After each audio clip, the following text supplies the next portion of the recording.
มไปหู้ซักสีสุขิตอาศักเป็นจึงหือไหว้เสหู้ซักสีสุขิตเดียวอาศักแหลกลายเป็นจึงหือในเฮาขัดเอกวัดหอมความศักดิ์สิทธิ์ซ้อมกันดังพี่น้องเขาโอเคเนาะพี่น้องเขากูโก้กูกูนะเขาเลยมาอยู่มัดปลาเป็นเจ้าหญิงสุขิตกูโก้กูกูนะเนาะเขาก็มีตั้งเดินตั้งใหม่ตั้งใครตั้งเปลี่ยนมาอันตั้งเป็นมดค่ะเนาะเป็นมาลาดปันเฮาเมื่อเขาไปอยู่มัดปลาเป็นเจ้าหญิงสุขิตค่ะเนาะปีหกก็อยู่มัดปลาเป็นเจ้ามา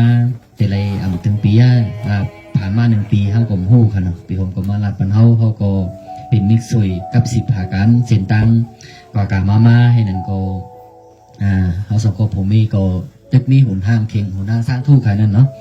ปีหอมรัดปันเขาก็จะเขาดีอยู่ง่ายๆค่ะเนาะมีขาในก็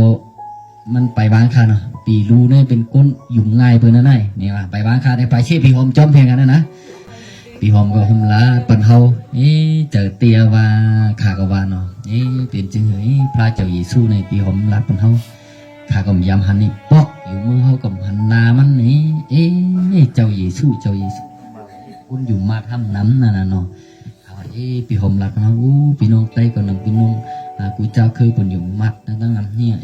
เนี่ยว่าขาก็กำในขาก็ขึ้นบนป่องเนี่ยเจ้าเตียเนี่ยแต่ว่ามีอยู่ตั้งอันว่าวนป่องมากำในมันห่ำไปใครกว่านั่นน่ะเนาะ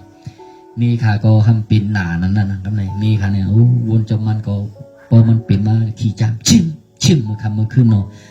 นั่งเหมือนจะเขานั่งอุปกันให้นั่นนะแต่ว่าข้าได้นอนรับพันมือถึงมือเขาหมู่พันไม่พันต่อกับจะมือเขาหมู่เนาะมีก็ได้ทุกข้านะว่ะกำนันก็มันลาเป็นข้าติดตายว่าปอดตายเนี่ยเน็ตเอามีนะปอลูกข้ามไปก็เยอะในวางข่าวนะขาเขาเจอเล็กย้อมเทียงนะกำนันลาเป็นข้านั่นเนาะมีขาลัดไปหนึ่งปีหอมขึ้นมาลาถึงปอกนั่นนะกำนันปีหอมลาเปิดตีฮับไพ่วิญญาณบริสุทธิ์ที่เก่งใหม่เป็นตีกว่าเก่งใหม่มีขาเก่ากว่ากับนั่นเนาะมีขาเก่ากว่ากับนั่นมีขามลาปันคานั่นเนาะขากับนอนพันนะมันกว่ามือมันนอนขึ้นขากับนอนพันขันขึ้นนั่นกับเหลียวพระเป็นเจ้าก็มาปั่นนะฝันเตะครับนะมันมีเตะนะมันมีเตะเจ้าพระเนี่ยมันจะเขาอยู่มาพระเป็นเจ้านี่มันจะได้เปี้ยเลยนาเลยตาเขาเหมือนจึงเขากุ๊กไก่มากก็มันตั้งอะเนาะแต่ว่าในมันปั่นเนื้อผันมีขากะกินหมักขามกินหมักแก้งกว่าแก้งใหม่ก็กะฮับตุ้งเอาเจ้าอีสู้มีกะกินอะไรนั่นแหละครับเนี่ยมีกะกินอะไร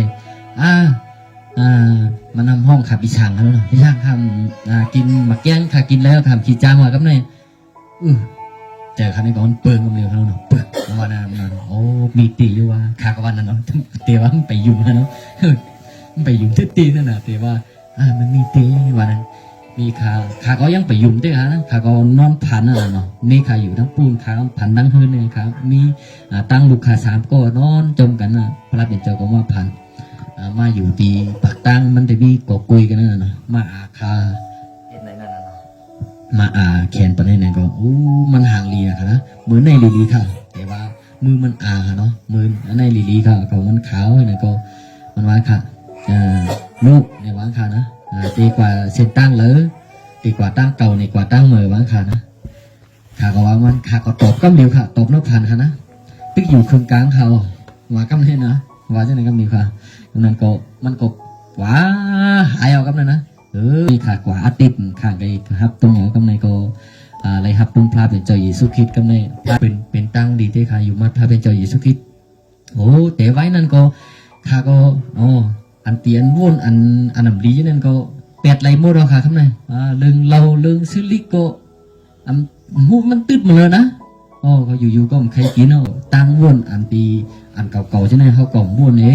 ตีเขายำกินมาใช่ไหมเขากล่อมกินก็เป็นตื้อตั้งหลีมาก็กำนันก็เขาก็อยู่ดีกินหวานมาเมื่อเขาไปยุ่มเจ้าอยู่สู้นั่นได้โล